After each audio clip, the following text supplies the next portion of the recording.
1. පහත සඳහන් ඡේදය හොඳින් කියවා අසා ඇති ප්‍රශ්නවලට පිළිතුරු සපයන්න. කුමුදු, ෆාතිමා සහ අෂේන් සවස් වරුවේ වෙල්යාය අසල සෙල්ලම් කරමින් සිටියහ. හදිසියේම අහස කළු වළාකුළකින් වැසී ගිය අතර තද වැස්සක් ඇදහැළුණි. නොතෙමී සිටීමට ඔවුහු කුඹුර අසල තිබූ කුඩා පැලකට දුව ගියහ. පැල තුළ සිටින අතරතුර වැස්සක් සමග හමා ගිය සුළඟ නිසා කුරුළු කූඩුවක් බිමට වැටී ඇති බව ඔවුහු දුටුවහ. කූඩුවේ සිටි කුරුළු පැටවුන් ආරක්ෂිතව නැවත කූඩුවට තැබීමට ඔවුහු එකමුතුව කටයුතු කළහ.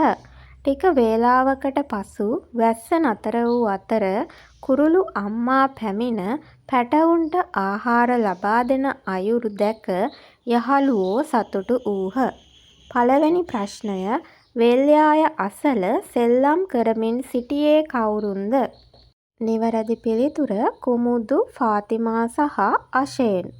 දෙවැනි ප්‍රශ්නය ඔවුහු කුඹුර අසල තිබූ කුඩා පැලකට දුව ගියේ ඇයි? නිවැරදි පිළිතුර නොතෙමී සිටීමට. 3. පැල තුළ සිටින අතරතුර ඔවුන් දුටුවේ කුමක්ද? නිවැරදි පිළිතුර කුරුළු කූඩුවක් බිමට වැටී ඇති බව. 4. ඡේදයේ ඉරියැඳි වැකිය වර්තමාන කාලයට හරවා ලියන්න. ඉරියැඳි වැකිය ඔවුහු එකමුතුව කටයුතු කළහ. එතකොට අපි ඒක ලියන්න ඕනි. නිවැරදි පිළිතුර ඔවුහු එකමුතුව කටයුතු කරති. 5. යහළුවෝ සතුටු වූයේ ඇයි? නිවැරදි පිළිතුර කුරුළු අම්මා පැමිණ පැටවුන්ට ආහාර ලබා දෙන අයුරු දැක. 6. ඡේදයේ පාපිලි 3ක් සහිත වචනයක් සඳහන් වේ. එම වචනය තෝරා ලියන්න. නිවැරදි පිළිතුර කුරුළු.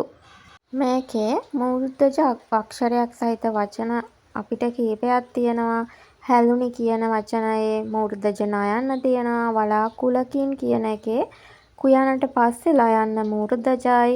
ඊට පස්සේ තව ඒ වගේ වචන අපිට හොයාගන්න තියෙනවා. පැමිණ කියන එකේ මූර්ධජ නයන්න තියෙනවා. ඒ වචන වලින් එකක් ලියලා තියෙනවා නම් හරි. 2. පහත සඳහන් එක් එක් වගන්තියට ගැලපෙන නිවැරදි ආඛ්‍යාත පදය වරහන් තුලින් තෝරා යටින් ඉරක් අඳින්න. 1. නයනි සහ ගීතා සාහිත්‍ය සමිතියේදී නාට්‍යයක් ඉදිරිපත්. නිවැරදි පිළිතුර කළෝය. 2. මලිත් ද මම ද තරගයට ඉදිරිපත්. නිවැරදි පිළිතුර වෙමු. 3. ගස වැවට යන එන අයට සෙවන දුන්නේය. ගස කියන්නේ අප්‍රාණවාචී පදයක්. ඒ නිසා දුන්නේය. 4. ගොවියෝ කුඹුරු වැඩ කළෝය. ගොවියෝ කියන්නේ බහුවචනයි. 5. ඇතින්න පෙරහැරේ ගමන් කළාය. ඇතින්න ඒක වචනයි. ඒක වචන ස්ත්‍රීලිංග ඒක වචන පදයක්. පළවෙනි එකේ නයනි සහ ගීතා කිව්වම දෙන්නෙක්නේ. එතකොට බහුවචන විදියට ගන්න කළෝය. දෙවෙනි එකේ මලිත් ද මම ද කිව්වම එතනත් දෙන්නමනේ තරඟයට ඉදිරිපත් වෙන්නේ දෙන්නම. එතකොට අපි කිව්වම මුයන් ඉන්නේ මේ අවසන් වෙන්නේ ආඛ්‍යාතය. එතකොට මෙතන මමත් ඉන්න හින්දා මමයි මලිතේ කියන්නේ එතන අපි විදිහටනේ ගන්න. එතකොට වෙමු කියලා තමයි ආඛ්‍යාතය තියෙන්නේ. 3. පහත සඳහන් වාක්‍ය අතීත කාලයට හරවා ලියන්න. 1. මොනරා පිල් විදහා නටයි. නිවැරදි පිළිතුර මොනරා පිල් විදහා නැටුවේය. 2. පියවරු දරුවන් ආරක්ෂා කරති. නිවැරදි පිළිතුර පියවරු දරුවන් ආරක්ෂා කළහ. 4. පහත සඳහන් එක් එක් වගන්තියේ වැරදි අක්ෂර සහිත වචන දෙක බැගින් ඇත. එම වචන දෙක පමණක් නිවැරදි කරමින් අදාළ තිත් ඉර මත ලියන්න. 1. ඔවුහු සමනොළ කඳු පාමුල ඉඳ ගත්හ. සමනොළ කියන වචනය සමනල ලෙසත් කදු කියලා තියෙන වචනය කඳු ලෙසත් නිවැරදි වෙන්න ඕනි. දෙවැනි එක අක්කා විශිෂ්ට ප්‍රතිඵල ලබා ගත්තාය. ඒකේ විශිෂ්ට සහ ප්‍රතිඵල කියන වචන දෙක මෙන්න මේ විදිහට නිවැරදි වෙන්න ඕනි.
22 වන ගාන වේදිකා නාට්‍යයක් සඳහා ගත වූ කාලය පැය 3යි මිනිත්තු 20කි. එය අවසන් වූ වේලාව පස්වරු 8:05 නම් එම නාට්‍ය ආරම්භ කළ වේලාව කීයද? නාට්‍ය ඉවර වෙලා තියෙන්නේ පස්වරු 8:05ට. එතකොට මේ නාට්‍යයට ගත වෙලා තියෙනවා පැය 3යි මිනිත්තු 20ක්. අපි මෙතෙන්දි කරන්න ඕනි මේ නාට්‍ය ඉවර වුණු වෙලාවෙන් මේ නාට්‍යයට ගත වුණු වෙලාව අඩු කරන්න ඕනේ. අපිට මිනිත්තු 5න් මිනිත්තු 20ක් අඩු කරන්න බැහැ නේද? එතකොට පැය පැත්තෙන් පැයක්. ඒ කියන්නේ මිනිත්තු 60ක් අපි මිනිත්තු පැත්තට ගේනවා. එතකොට මිනිත්තු ගාන 60ට 5ක් එකතු කළාම 65යි. 65න් 20ක් අඩු කළාම 45යි. ඒ කියන්නේ මිනිත්තු 45යි. එතකොට දැන් පැය අඩු කරනකොට පැය පැත්තේ අර 8න්නේ අපි එකක් ගෙනිච්චේ මිනිත්තු 60ක්. එතකොට ඉතිරි වෙලා තියෙන්නේ කීයද? පැය 7යි. එතකොට පැය 7න් පැය 3ක් අඩු කරනවා. එතකොට 7න් 3ක් අඩු කළාම 4යි. පිළිතුර පස්වරු 4:45ට තමයි මේ නාට්‍ය පටන් අරන් තියෙන්නේ. 23 වෙනි ප්‍රශ්නය බඳුනක තිබූ පළතුරු බීම සියල්ලම එක භාජනයකට ලීටර 3යි මිලිලීටර 750 බැගින් සමානව බෝතල් 6කට පුරවන ලදී. බඳුනේහි තිබූ මුළු පළතුරු බීම ප්‍රමාණය කොපමණද? අපි එතකොට ලීටර 3යි මිලිලීටර 750 වැඩි කරනවා 6න්. අපිට පිළිතුර එනවා ලීටර 22යි මිලිලීටර 500 කියලා. 24 වෙනි ප්‍රශ්නය මෙම රූපයේ පාට කළ කොටසේ දශම සංඛ්‍යාවක් ලෙස ලියන්න. රූපය කොටස් කීයකට බෙදලා තියෙනවද? කොටස් 10ක් නේද? කොටස් 10න් පාට කරලා තියෙනවා කොටස් 4ක්. 10න් 4ක් නේද? 10න් 4ක් කියන්නේ කීයක්ද? දශම සංඛ්‍යාවක් විදිහට ලියනකොට 0.4යි. ඒකෙම දෙවැනි ප්‍රශ්නය අහනවා එහි පාට නොකළ කොටස භාග සංඛ්‍යාවක් ලෙස ලියන්න. පාට කරලා තියෙන්නේ 10න් 4යිනේ. එතකොට පාට කරලා නැත්තේ 10න් කීයද? 6යි. ඉරට උඩින් 6ත් ඉරට යටින් 10ත් 10න් 6යි කියලා අපි ලියන්න ඕනි. 25 වෙනි ප්‍රශ්නය මීටර 8ක් දිග කම්බියකින් මීටර 4යි සෙන්ටිමීටර 75ක දිග ප්‍රමාණයක් කපා ඉවත් කරන ලදී. ඉතුරු කම්බියේ දිග ප්‍රමාණය කොපමණද? එතකොට අපි මීටර 8න් සෙන්ටිමීටර 4යි සෙන්ටිමීටර 75ක් අඩු කරනවා. එතකොට එනවා මීටර 3යි සෙන්ටිමීටර 25 කියලා පිළිතුර. ඊළඟ ප්‍රශ්නය වෙළඳ සැලක ප්‍රදර්ශනය කර ඇති මිල දර්ශනය පහත දැක්වේ. එම මිල දර්ශනයට අනුව 26 සහ 27 ප්‍රශ්නවලට පිළිතුරු සපයන්න. හාල් කිලෝ 4ක් හා කරවල ග්‍රෑම් 250ක් ගැනීමට ගෙවිය යුතු මුළු මුදල කීයද? හාල් කිලෝ 4ක මිල බලන්න. දැන් හාල් කිලෝ 1ක මිල දීලා තියෙන රුපියල් 270යි කියලා. එහෙනම් ඒ වගේ 4ක මිල කීයද? රුපියල් 1080යි. කරවල 250ක මිල හොයන්න ඕනේ. කරවල කිලෝ 1ක මිල දීලා තියෙනවා 1200යි කියලා. එහෙනම් කිලෝ එකට 250 ඒවා කීයද? 4යිනේ නේද? අපි එහෙනම් මේ 1200 බෙදන්න ඕනි 4ෙන්. එතකොට අපිට ලැබෙනවා ග්‍රෑම් 250ක මිල. ග්‍රෑම් 250ක මිල 300යි. එහෙනම් ඊට පස්සේ අපි හාල් කිලෝ 4 සහ කරවල ග්‍රෑම් 250 මිල හොයන්න 1080 සහ 300 එකතු කරනවා. අපිට පිළිතුර ලැබෙනවා රුපියල් 1380යි කියලා. 27 වෙනි ප්‍රශ්නය අහනවා අල ග්‍රෑම් 500ක් සහ කඩල ග්‍රෑම් 200ක් මිලදී ගැනීමට රුපියල් 1000ක මුදලක් දුන්නේ නම් ලැබෙන ඉතුරු මුදල කීයද කියලා. අල ග්‍රෑම් 500ක මිල අපි හොයාගන්න ඕනේ. අල කිලෝ 1ක මිල දීලා තියෙනවා 260යි කියලා. කිලෝ එකට 500 ඒවා දෙකක් තියෙනවා. එහෙනම් අපි අල ග්‍රෑම් 500ක මිල හොයන්න අර කිලෝ එකේ මිල දෙකෙන් බෙදනවා. 262න් බෙදුවම අපිට පිළිතුර එනවා රුපියල් 130යි කියලා. කඩල ග්‍රෑම් 200ක මිල හොයන්න ඕනේ. අපිට දීලා තියෙනවා කඩල කිලෝ එකක මිල රුපියල් 280යි කියලා. කිලෝ එකට ග්‍රෑම් 200 ඒවා කීයක් තියනවද? කිලෝ එකක් කියන්නේ ග්‍රෑම් 1000ක්නේ. 1000 200න් බෙදපුවාම පිළිතුර 5යි. 1000ට 200 ඒවා 5යිනේ. එතකොට 280 අපි බෙදන්න ඕනි 5ෙන්. 280 5ෙන් බෙදුවම අපිට පිළිතුර ලැබෙනවා රුපියල් 56යි කියලා. ඊට පස්සේ අපි මේ දෙක එකතු කරන්න ඕනි. 130යි 56යි එකතු කළාම රුපියල් 186යි. ඊට පස්සේ මෙයා දීලා තියෙනවනේ රුපියල් 1000ක්. ඒ 1000න් අපි අඩු කරන්න ඕනි 186ක්. 186ක් අඩු කළාම අපිට ලැබෙනවා පිළිතුර රුපියල් 814යි කියලා. 28 වෙනි ප්‍රශ්නය කිලෝමීටර 14ක දුරකින් තුෂාරි කිලෝමීටර 10යි මීටර 50ක දුරක් බසයෙන්ද ඉතිරි දුර පයින්ද ගමන් කරන ලදී. ඇය පයින් ගිය දුර කොපමණද? අපි නිවැරදි පිළිතුර හොයන්න කිලෝමීටර 14න් අඩු කරන්න ඕනි කිලෝමීටර 10යි මීටර 50ක්. එතකොට අපි කරන්නේ මීටර 1000න් මීටර 50ක් තමයි අඩු කරන්නේ. මීටර 1000ක් අපි අර කිලෝමීටර 14න් තමයි මීටර 10ක් අනිත් පැත්තට ගේන්නේ. එතකොට මීටර 10න් 50ක් ගියාම 950යි. එතකොට අර කිලෝමීටර 14න් 1000ක් ගිය නිසා එතන ඉතුරු කිලෝමීටර 13යි. කිලෝමීටර 13න් 10ක් අඩු කළාම එතන කිලෝමීටර කීයද? 3යි. නිවැරදි පිළිතුර එන්නේ කිලෝමීටර 3යි මීටර 950යි. 29 සිසුන් 60කින් යුත් කණ්ඩායමක් වඩාත්ම කැමති රසකැවිලි පිළිබඳ තොරතුරු පහත ප්‍රස්ථාරයේ දැක්වේ.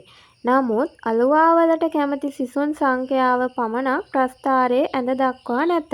1. කැවුම් වලට වඩා කේක් වලට කැමති සිසුන් ගණන කීයද? නිවැරදි පිළිතුර 11යි. 2. කණ්ඩායමේ සිසුන් 60ක් සිටී නම් අලුවාවලට කැමති සිසුන් සංඛ්‍යාව ප්‍රස්ථාරයේ ඇඳ දක්වන්න. එතකොට දැන් මෙතන කොකිස් වලට 18ක් කැමති, කැවුම් වලට 9ක් කැමති, කේක් වලට 20ක් කැමති. ඊට පස්සේ අපි ඒ ටික එකතු කළාම මුළු එකතුව එනවා 47යි කියලා. සිසුන් ඔක්කොම 60ක් ඉන්නවලුනේ. 60න් 47ක් අඩු කළාම 3යි. එහෙනම් අලුවා වලට කැමති 3 දෙනයි. එහෙනම් මේ අලුවා කියන තැනට ඉස්සරහින් උඩින් තියෙන කොටු වලින් එක කොටුවකුයි තව කොටුවක භාගයකුයි පාට කළාම හරි. අංක 30 සිට 59 තෙක් එක් ප්‍රශ්නවලට සුදුසු පිළිතුර දී ඇති පිළිතුරු අතුරෙන් තෝරා යටින් ඉරක් අඳින්න. 30 ක්ෂීරපායි සත්ව කාණ්ඩයට අයත් සතුන් පමණක් අඩංගු පිළිතුර වන්නේ. නිවැරදි පිළිතුර 3 මීයා, ලේනා සහ ගවයා. ක්ෂීරපායි කියන්නේ කිරිබී වැඩෙන. 31 වියගහ භාවිත කරනු ලබන්නේ 1. පෙදරේරු කර්මාන්තයේදී, 2. කෘෂි කර්මාන්තයේදී, 3. පතල් කර්මාන්තයේදී. නිවැරදි පිළිතුර 2. කෘෂි කර්මාන්තයේදී. 32 දඬු සිටුවීමෙන් පැළ ලබාගත නොහැක්කේ. නිවැරදි පිළිතුර 2. වම්බටු සහ මිරිස්වල දඬු හිටවල අපිට පැළ ගන්න බෑ. 33 ගෙවත්තට අවශ්‍ය කාබනික පොහොර සෑදීමට සුදුසු දෙයක් වන්නේ. නිවැරදි පිළිතුර 1. ඉඳුල්. 34 මෙම උපකරණය යොදා ගනු ලබන්නේ. නිවැරදි පිළිතුර 3. පෙරීමෙන් ජලය පිරිසිදු කරගත හැකිදැයි සොයා බැලීමට. 35 3R සංකල්පය ලෙස හඳුන්වන්නේ. නිවැරදි පිළිතුර 1. භාවිතය අවම කිරීම, නැවත භාවිත කිරීම, ප්‍රතිචක්‍රීකරණය. 36 රූප සටහනට අනුව මෙම ක්‍රියාකාරකම මගින් ආදර්ශනය කරන්නේ. නිවැරදි පිළිතුර 1. දිවා කාලය හා රාත්‍රී කාලය ඇතිවන අයුරු.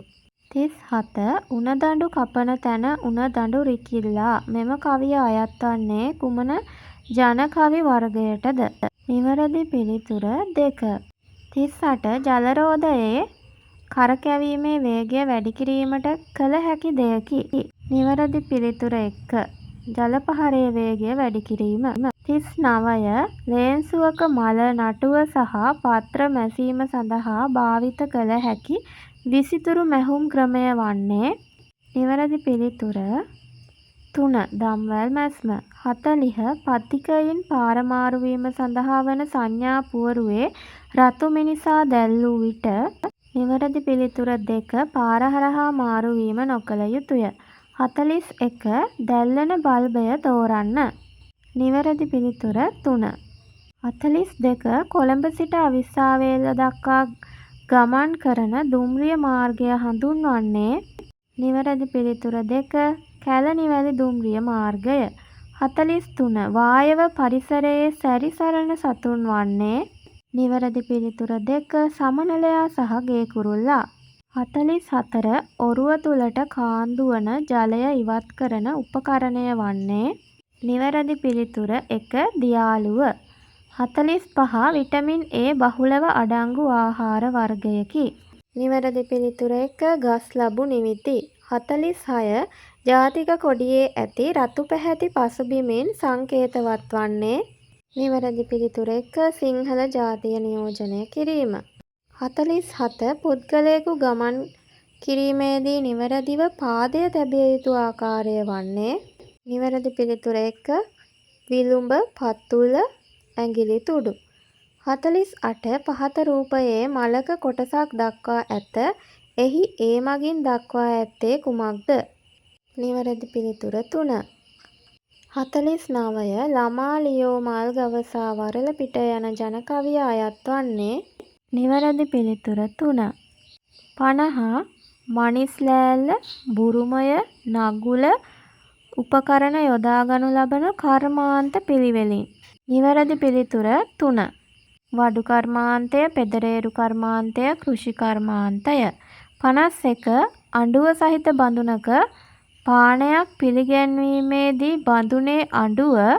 නිවැරදි පිළිතුර 3. ලබන්නාගේ වම්පසින් පිහිටිය යුතුය. 52. ශ්‍රී ලංකාවේ ජාතික පුෂ්පය, ජාතික වෘක්ෂය, ජාතික පක්ෂියා සහ ජාතික ක්‍රීඩාව පිළිවෙලින් ඇති පිළිතුර. නිවැරදි පිළිතුර 2. 53. පළමු ශ්‍රේණියේ සිට විශ්වවිද්‍යාලය තෙක් නිදහස් අධ්‍යාපනය නොමිලේ ලබා දීම සඳහා කටයුතු කළ වීරවරයෙකි. නිවැරදි පිළිතුර 2. CWW කන්නංගර මැතිතුමා. 54. ව්‍යාජ අනුකරණවලින් යුතු භාණ්ඩ විකුණනු ලබන්නන් පිළිබඳව දැනුම් දිය යුත්තේ. නිවැරදි පිළිතුර 1.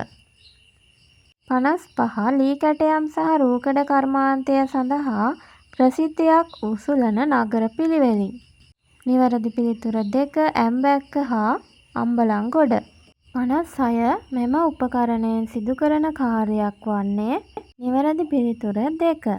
57. පහත දැක්වෙන ලංකා සිතියමේ අංක 1 හා 2 වලින් දැක්වෙන පළාත් වන්නේ. නිවැරදි පිළිතුර 3. 58. දණ්ඩ චුම්බකයක ආකර්ෂණීය ගුණය ඇත්තේ. දණ්ඩ චුම්බකයක තියෙන්නේ උතුර හා දකුණ කියලා. ධන හා ඍණ කියලා කියන්නේ විද්‍යුත් ආරෝපණවල තියෙන දෙයක්. එතකොට නිවැරදි පිළිතුර 3. උතුරු හා දකුණු අග්‍ර දෙකේ පමණි. 59. කොම්පෝස්ට් බඳුනක් තුළට දැමීමට සුදුසු ද්‍රව්‍ය වන්නේ. නිවැරදි පිළිතුර 3.